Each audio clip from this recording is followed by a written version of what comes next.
I worked with Floyd Mayweather for 15 years as his publicist throughout all of his pay-per-view fights, from the very first pay-per-view fight to the very last one, including Logan Paul. Everyone's got a story. Yeah. Not enough people tell it, though. No. They don't know how. You can't promote yourself. It's kind of self-serving.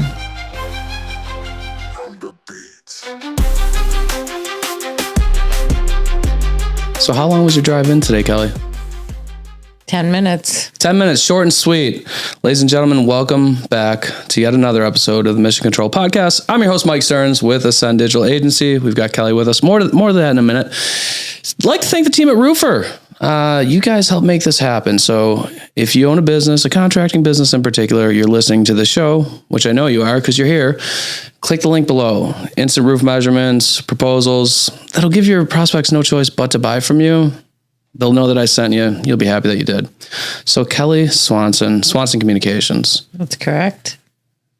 Give us an intro. Who are you? What is Swanson Communications? I thought you wrote one for me. Oh, I did. We're going to get to that. Oh, well, you go. You take it away.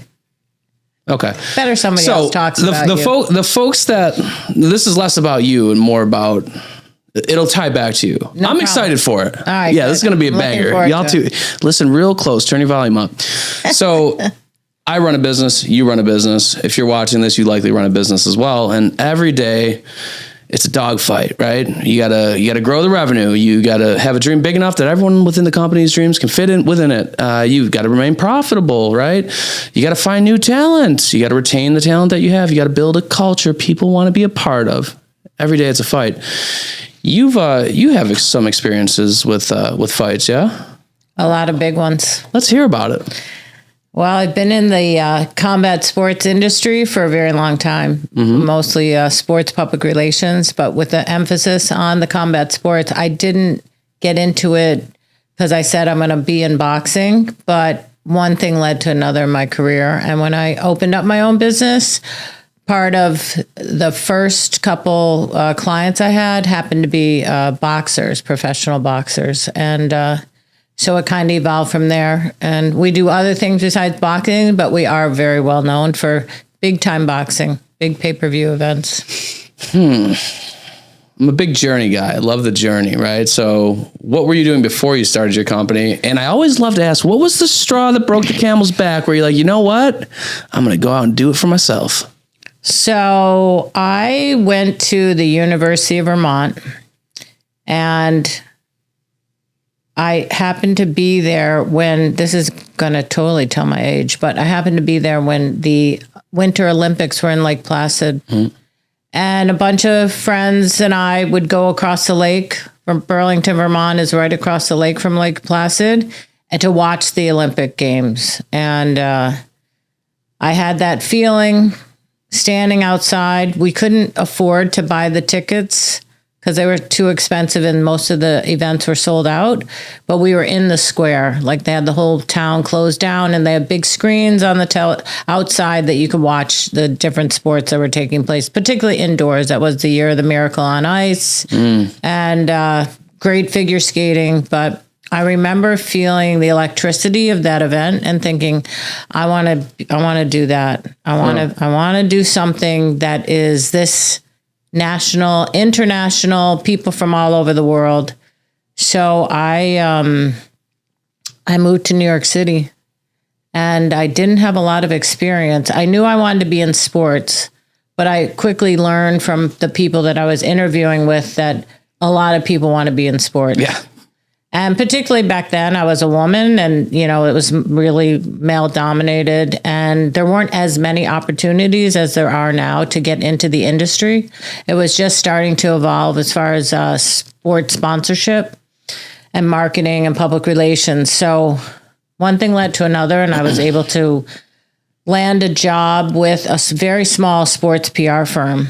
And they happened to do the Olympics, and they also happened to do prize fighting. Michael Spinks at the time was their client.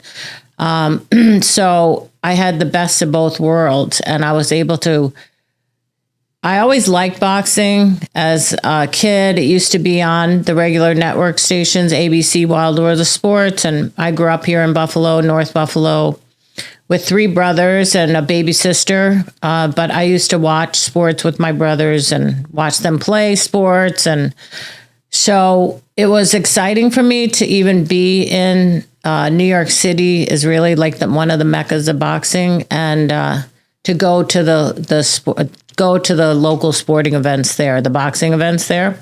And it just so happened that this agency I got a job with happened to be working on these giant fights. Atlantic City at the time was a big place for the big time boxing, Mike Tyson versus Michael Spinks, and Jerry Cooney, a host of others. And so one thing led to another, and I worked for that PR agency for about 9 years.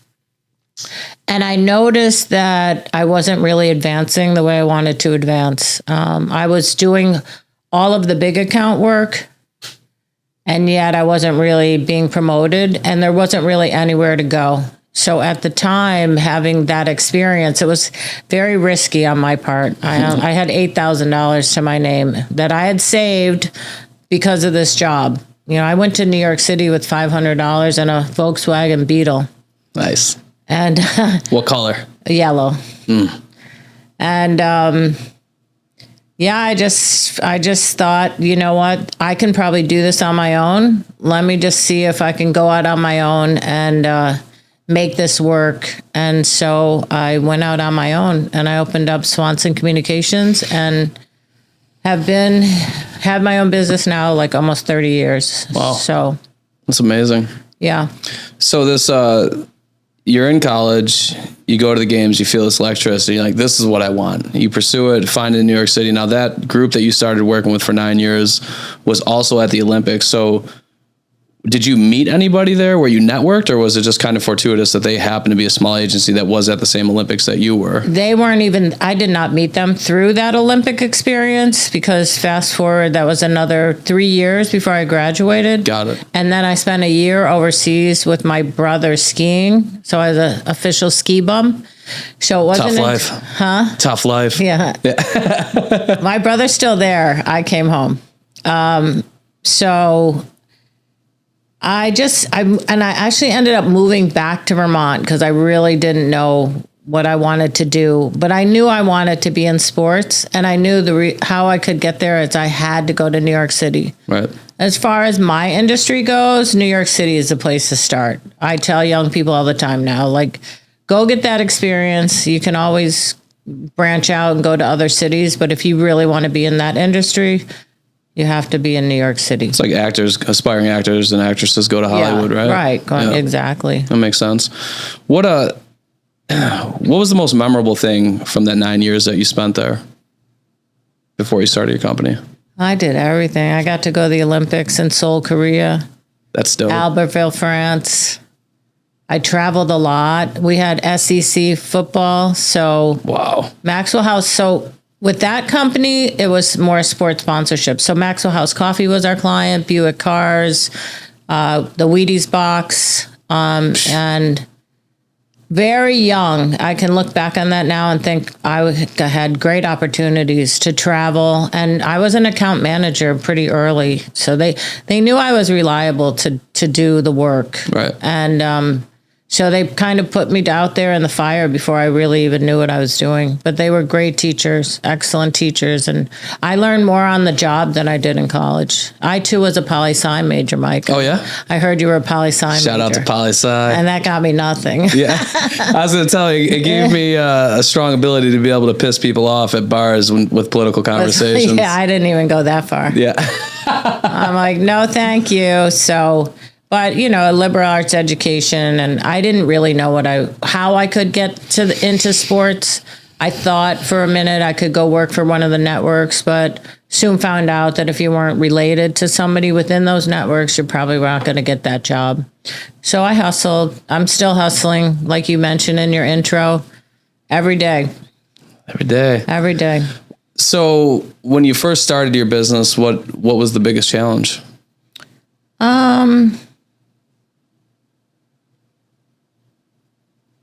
I don't really look at it as it was all so simple for Kelly. No, folks. not simple. I know it's like I mean, there's always a lot of challenges, but I was just happy that I could go on my own and make it work. Yeah. I would say the biggest challenge still to this day is finding the money. Yeah. Making sure my clients are happy and making sure they come back for more. And if they don't come back for more, finding new clients. So I'm a saleswoman. That's basically what public relations. So we mostly do public relations. That's our expertise, and that's selling your story to all of the different media outlets and hoping that they cover the story. I just had a client of mine in town for a charity event that I worked on, and because he was part of that event, we got 2 TVs, and the newspaper wrote something, and a radio station showed up. So I kind of massage the idea. I'm a really good creative person, and then I have to go sell it. Yeah. So, well, I'd imagine it's tougher to do when you're trying to get something pushed positive, but it catches fire when it's negative sometimes, ain't it? Yeah. Some people like to pick on things. Mm-hmm. I don't have any risky clients, so to speak. I mean, I have worked with athletes that have gotten in trouble. Yeah. So I do have to figure out a way to have them rebound from that trouble. Yeah. But it's kind of nice. It's more of a challenge than, anything's possible. That's how I kind of look at it. We don't need names, but what's an instance when you were working with a client where you got a text message, an email, a call, and you're like, oh, fuck, how are we going to handle this? What's the damage control look like on this one? A client of mine got his Instagram hacked. Oh, shit. And it was some pretty bad things. He really was hacked. It wasn't like he did it and then I got hacked. Yeah. It was a true hack. And what the person that hacked his account wrote on his account was so damaging in a lot of different ways for his livelihood. Yeah. Both with where he worked and some personal stuff. So I had to figure out how to get it unhacked, number one, and change the code, and then make sure that the message was put up that my account's been hacked. And when you're hacked, it's really hard to do that. Yeah. I'm surprised. If it wasn't for some other context that I had with Instagram, I'm not sure that he wouldn't have to have closed his account and opened up. And he had a lot of followers, so we didn't want to do that. But it was a 4 a.m. call in the morning, and I had to get right on it and wake people up. And it was a daredevil moment for sure. Yeah, that has to be tough. How long did it take from start to finish to clean up the mess? I would say the whole process of getting his Instagram back and being able to put that message out there that it was hacked was about 8-9 hours. And then it's pretty expeditious. People just believing. The other thing is people don't believe it when you say you're hacked. And then no, first thing I think is they regret what they posted. Yeah. Yeah. But I think people could tell by the messaging that, it wasn't him that did it. How did you get clients early on? How did I what? How did you get clients early on? I hustled. I had, as I mentioned, $8,000 in my bank account, and I was down to, I still have my checkbook, and it shows like plus 700, minus 200, 1,000. My first client ever was a race car driver, a young kid named Davy Jones out of Albany, New York, and he was a rookie running the Indy 500.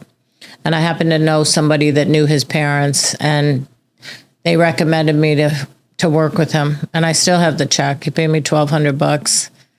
That's dope. Yeah. So, one thing, when I left the agency that I worked for, I had some contacts. Those people helped me out a lot, but I had to borrow like $700 from my sister to help pay the rent. Because once I went on my own, I worked out of my apartment. Yeah. And that was the last time I borrowed any money.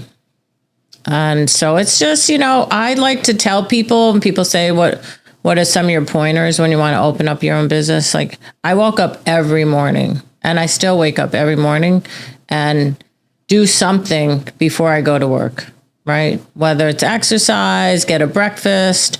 So in those early days, I was on my own, nobody looking over my shoulder. And my accountability was to myself, something you had mentioned before we started this about going to the gym, like I knew the days that I was not working and the days that I was working.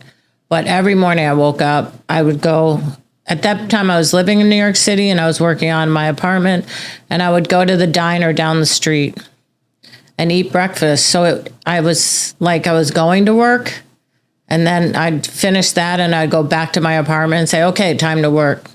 And I would just make my list, make my calls, figure out, I knew what I had to do to find the clients. And at one point in New York City, I had like 5 people working out of my apartment.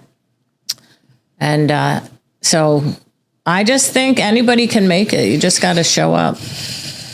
It's not a terrible message. I would agree with that. Yeah, it's anything's possible. Yeah. If you know your topic, let's say, I knew that I was a good publicist and that I could sell things and I knew how to do it. And I also liked the sport aspect, not just working with athletes, but promoting events, putting on press conferences, working with sponsors is a lot harder than if you sell an athlete, you're going to get good results. But if you're going to sell, like if you sponsored an athlete and you had your hat on, right? It's a lot harder to get your recognition and your name in the publicity for the athlete rather than just the athlete. Right. So there's different levels to how you can make it work. So you said you still have that $1,200 check, right? Mm-hmm. Can I pay you $1,200 to do a bunch of shit for me? It's way more expensive. Come on. Yeah, don't start talking to me about inflation and shit. Oh my gosh. That's funny. So one thing that I could tell you from experience that, I personally had issues with when I started my business, and through speaking with clients and consulting, I know that many of these folks have as well, is, okay, you figured out getting the customers, finding the money, you got customers, now there's all this fucking work to do, and you're doing the work of 5 people, and now you got to start taking hats off. You got to start delegating. When was the right time for you? Was there like an aha moment where you're like, this shit is going to break if I don't figure something out? Or was it more methodical? And it's like, well, once this happens, I'm going to plug this person in. I'll find them here. What did that look like? Yeah, that's a really good question. It changed over the years. Yeah. I've had my business a long time. So I think the one thing for me is like my business is my name. And it gets very personal when you're working with an individual and you're their publicist versus working on accounts that people know that the people I'm going to put on their accounts are just as reliable as I am. Right. So it's always been a very like a tightrope, how much I'm working. Not only do you have to find the business, then you have to execute the business, and then you got to take care of your own business, right? And so the whole process is a big sales pitch. I'm selling myself to try to get new business, selling myself to my clients to keep them happy, and then selling the product that they're asking me to publicize. So unlike advertising or marketing, when you're guaranteed that you're going to buy the space, right? When you pay for advertising, it's going to be in there. People have to count on me to know that I know how to sell their product, and I'm going to get them results. And that's shifted over the years too. But what exactly do people hire you for those that aren't familiar with PR? And then how do you navigate that conversation? So like we sell search engine optimization, right? Which isn't something tangible. It's not, here, Mike, I want a bubbly. And I'm like, all right, give me $3 because I got to eat too. Need a little margin on it.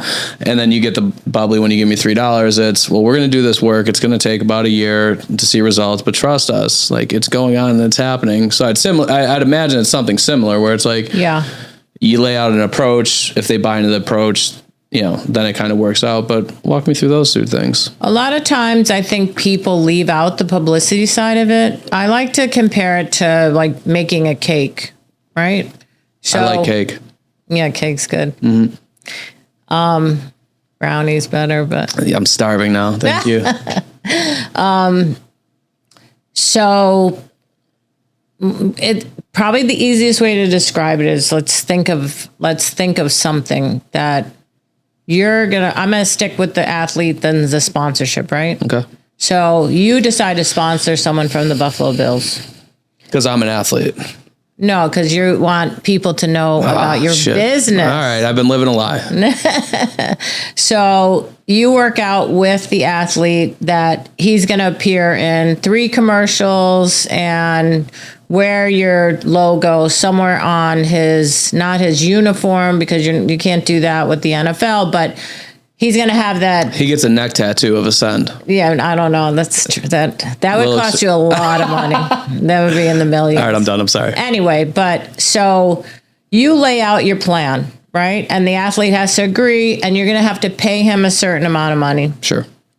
And then you're also going to have to pay the commercials, whatever placement you want, once you do the commercial, okay, you're going to run it on ABC, WKBW here. Sure. Where are you going to put it, right? So you're kind of laying out what you think is best for your company.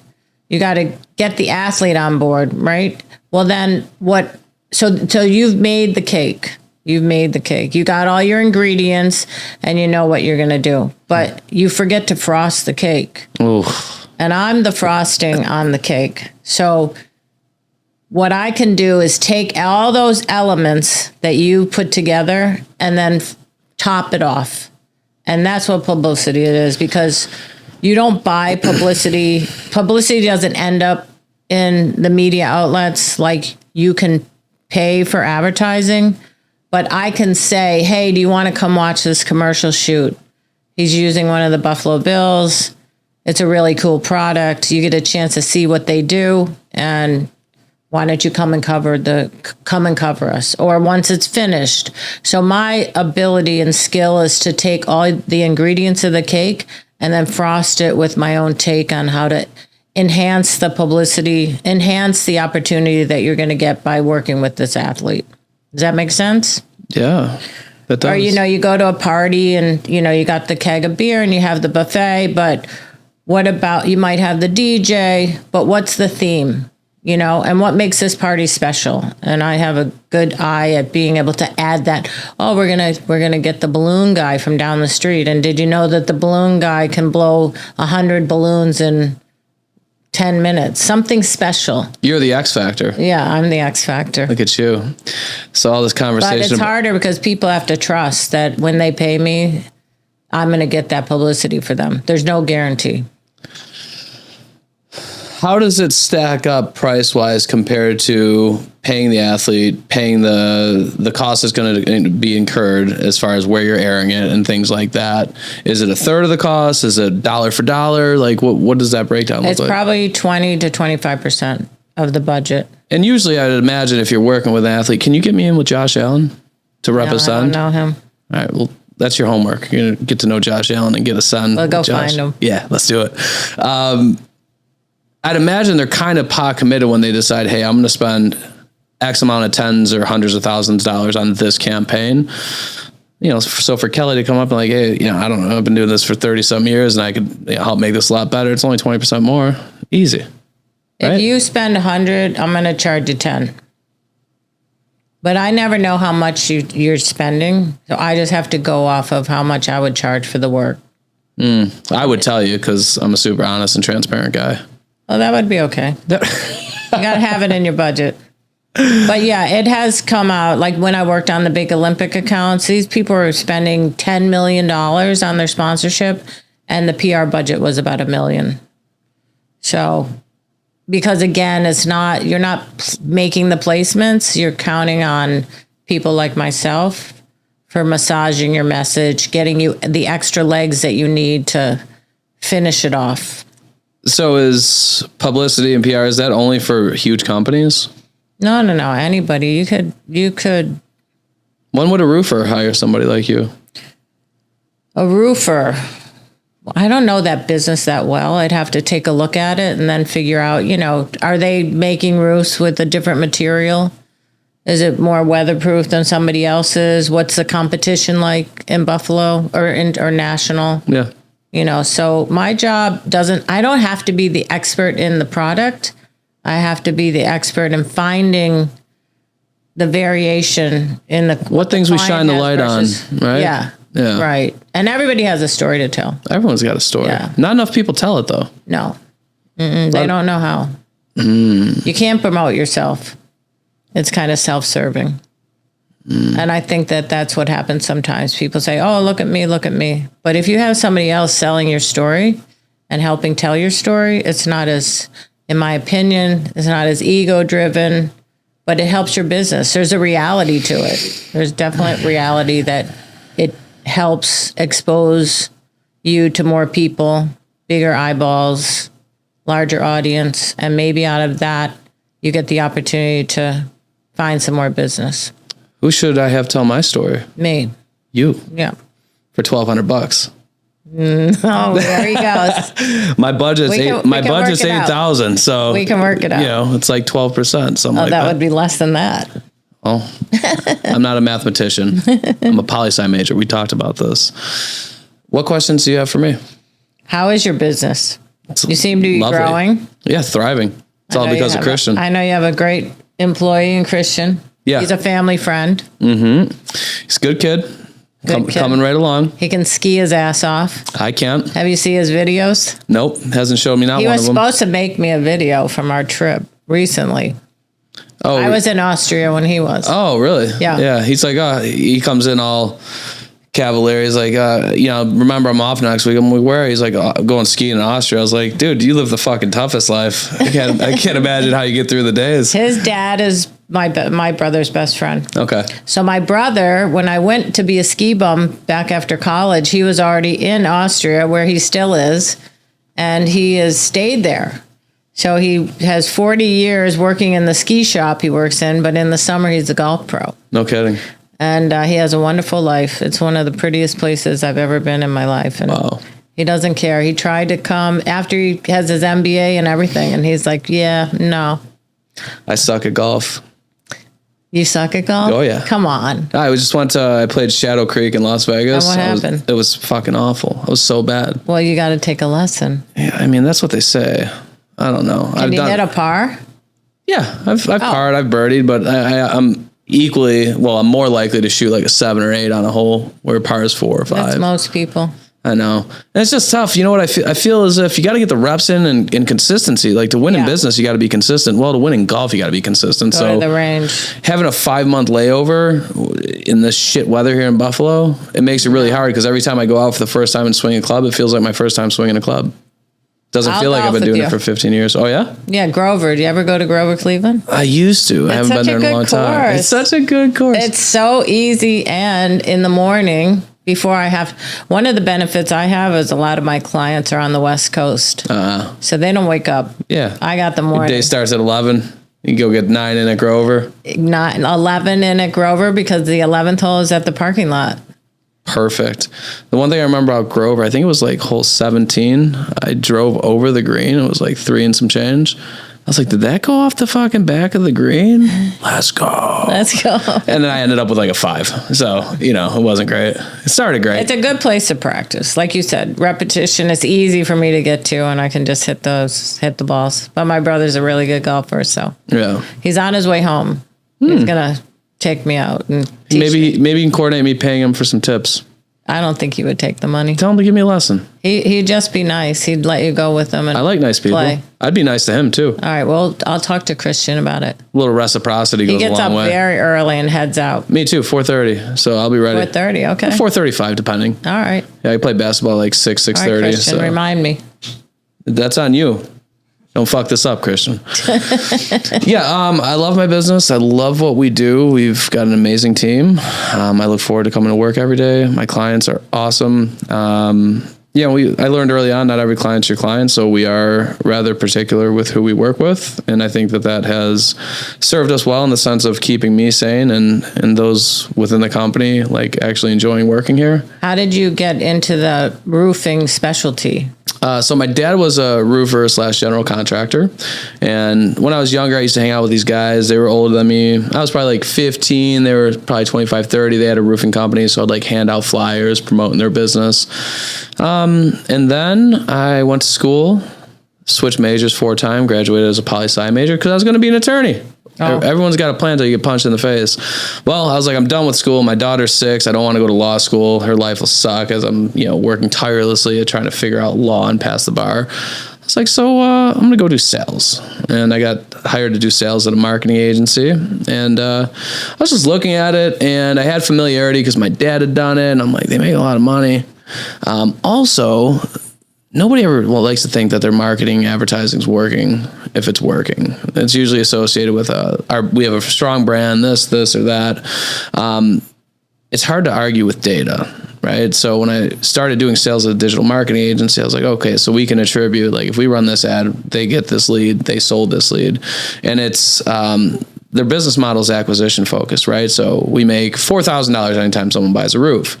It's easy to prove this person clicked, they called, and they bought from you. You made $4,000 versus, if I run a Google ad campaign for a taco shop, it's like, good news, we got you 3 customers today. It's like, all right, cool. We made $4 in profit because their lifetime value of that customer, right? How many times can you get them back in the door? And that's far less easy to prove and attribute.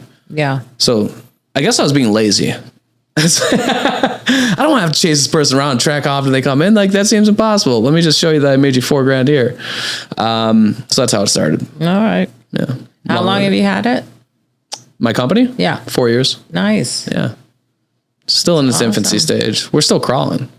Yeah, but that's great. I think, one thing leads to another. Like I said, just show up for work and you're going to get it done.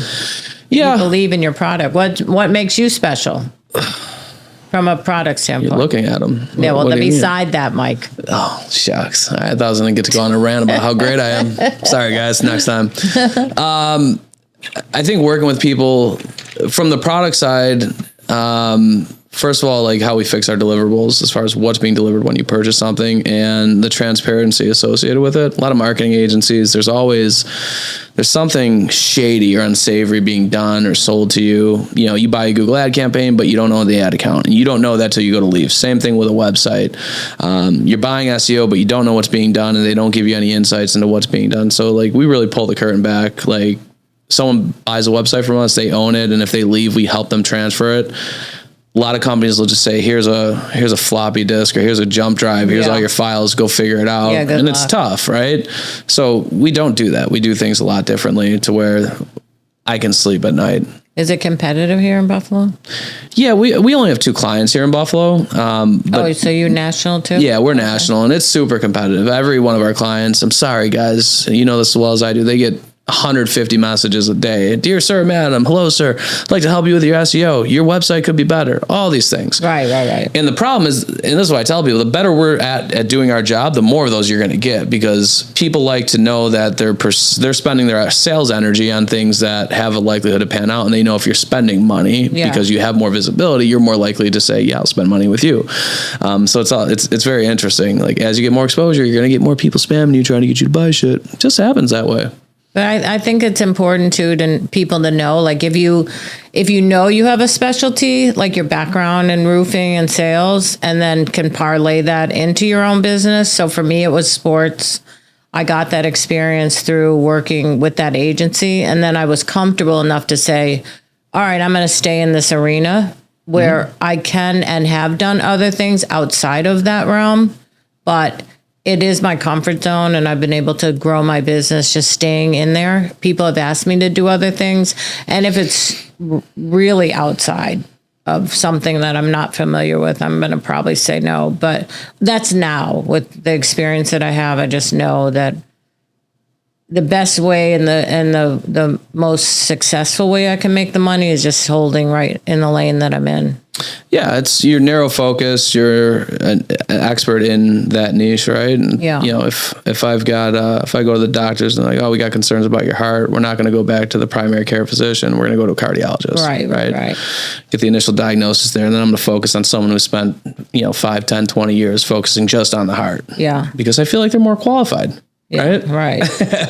No, it's true. It's like influence. Like, my business has changed a little bit now because of more people are interested in watching the Twitter feed or the X feed, the threads, Instagram. Like, people are getting their news off of those social media posts and social media outlets. But I don't have that division in my business, but I know people that can do that. Right. And so that's important too, to know what you can and can't do. I could easily, I signed up for Coursera. Have you heard of that? I took one course in AI. Well, I mean, then you're pretty much like every other AI expert out there. That's it. Plug away. Because these folks are like, they watch one video, they're in their basement, and they're like, so much more. I'm an expert in AI. You want to pay me $2,000 and I could teach you? And I would never, ever do that. Yeah. So stick with what you know until you have enough experience to venture into something that you don't know, but it's in your, like for me, I have to pay attention to that. People always wonder. I always say, like with the athletes, music is so important, and my playlist is as good as anybody's playlist, but that was my responsibility. I mean, I like music anyway, but to stay in the know, in the threads of what younger athletes are looking at. And if I can say, I just was at a big boxing event, and there was a Instagram account there, a very big urban account, like one of the major accounts for urban news. Why don't you just say it? Huh? World Star. Have you heard of World Star?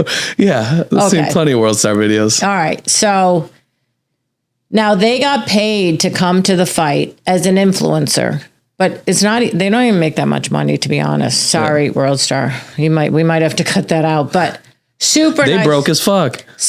No. They make tons of money. But anyway, so I was introduced to the World Star guy, who's one of the owners of World Star. And because it was such a big fight, of course he's going to come. Yeah. He's not sending the other kids that work for him. He wants to be there. Sure. And so somebody introduced me, and I said, I follow World Star. And he was there with, Shady McCoy, who used to work for the Bills. Yeah. And who used to play for the Bills, and also Marshawn Lynch, all three of them in a row. So of course I'm like, I'm from Buffalo. I had to fangirl a little bit. But anyway, the World Star guy, after a couple minutes, because he saw me like talking to Shady, he's like, do you really follow World Star? And I said, yeah. What's that supposed to mean, sir? No. Come on. I'm not the demographic of a World Star, let alone older. So I got my phone and I showed him on Instagram. Yeah, I follow World Star, but I have to follow World Star. Sure. To be able to relate, especially now the kids are much younger than I am. So yeah. Anyway, that's a good lesson learned too. Like pay attention to what's going on out there, and pay attention to what your clients, you can kind of feel out what your clients are going to listen to. Or not listen to, but what your clients are doing too. Like what's a roofer guy doing on a weekend? I would want to know that. Not shooting enough video content, I'll tell you that. Hire Mike Moore. I'm telling you, he's the best. Self-proclaimed. Can we talk about you working for Mayweather? Sure. What's he like? Well, do people know that? Are you going to tell them? Tell them whatever you want. All right. So I worked with Floyd Mayweather for 15 years. As his publicist throughout all of his pay-per-view fights, from the very first pay-per-view fight to the very last one, including Logan Paul. And Floyd is, what you see is what you get. Yeah. But I'm going to tell you, he's a very hardworking individual. There's no way. One, he had the God-given talent. Two, he started boxing at like 4. His dad had him in the gym. His dad was a fighter. 2 of his uncles were fighters. So he comes from a fighting background. But people see that bravado with him and that personality. It's definitely a personality that he developed over the course of his career. Yeah. But there's nobody more disciplined. He never drank or smoked. No drugs. And no matter how much money he was making, it didn't matter that he had at one point like $200 million in the bank for the next fight that he fought. He always showed up and worked out. Yeah. Never, ever quit. No cut corners, nothing. It's tough to do as you get more successful. Yeah, he had so much money he could and he admitted, he said, it's hard to, he's a night owl. So he wakes up pretty late in the day. But he said it is really hard to put your feet on the ground when you're like got this big, beautiful bed. He came from Grand Rapids, Michigan with no money, like, just no opportunity other than hoping that he was going to be a good boxer. So I give him that. And so there's this, he was a kind of love to hate him kind of guy. He used to say, like, people just want to see me lose, which he never did. That was me. That was never me. Never did. I was like, it's so goddamn boring watching his fights. I'm like, but it's, amazing boxing. Yeah, just his. Sometimes you just want to see a knockout, or you want to see, and it's this dude is his defense. He did knock a lot of people out when he was younger. I want to see him get knocked out. Age, it kind of. There's a lot of them like have the punching power in the beginning, but Floyd fought till he was pretty old. So as he got older, it was like not as available. But he also had just really, really good defense. The defense was unbelievable. Yeah. So, some people are disappointed. Like the Manny Pacquiao fight, everybody was like, that fight sucked. Yeah. But that was a huge event. I think it was Cotto I watched him fight. Oh, yeah, that was a good fight. It was a good fight. I was like, he might knock him out. Ricky Hatton was the best. Yeah. I'll tell you a story about that. So we were in Las Vegas, and the Brits are the best boxing fans in the world. They just had a fight over there between two guys that sold 67,000 seats. Jeez. Yeah, in this giant outdoor stadium that the soccer's played in that stadium. But so all the Brits, so Floyd fought Ricky Hatton, and all the Brits came to Las Vegas. It was at the MGM in Las Vegas, about 18,000 seats. And the Brits got their tickets and showed up, and they were there early, probably Sunday, Monday of fight week. The fight wasn't until Saturday night. Yeah. And so, in the hallways, screaming at the bars, crazy drinkers. And so the night of the fight comes, and they sing that song, "There's Only One Ricky Hatton." Yeah. They sing it for all their athletes, but they put in the name. So they're cheering loudly in the stands. And they were probably, I would give them at least 60% of the tickets were sold to the Brits. Okay. They were so loud in the arena. And so the fight starts, and they're doing that whole chant, and Floyd's picking them apart. Yeah. Slowly but surely, like tag.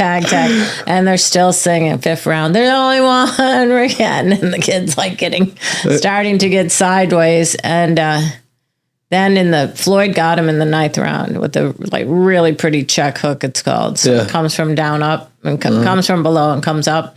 And the kid collapses in the corner. And still a faint, there's only one Ricky Hatton. They were just hoping and praying that something good was going to happen. But then once Floyd beat him, and we went to London to do like a workout for the British fans, they love Floyd. Then of course it became, there's only one Floyd Mayweather. That's awesome. Yeah. But that night, Saturday night after the fight, I've heard from the MGM that there was no more beer.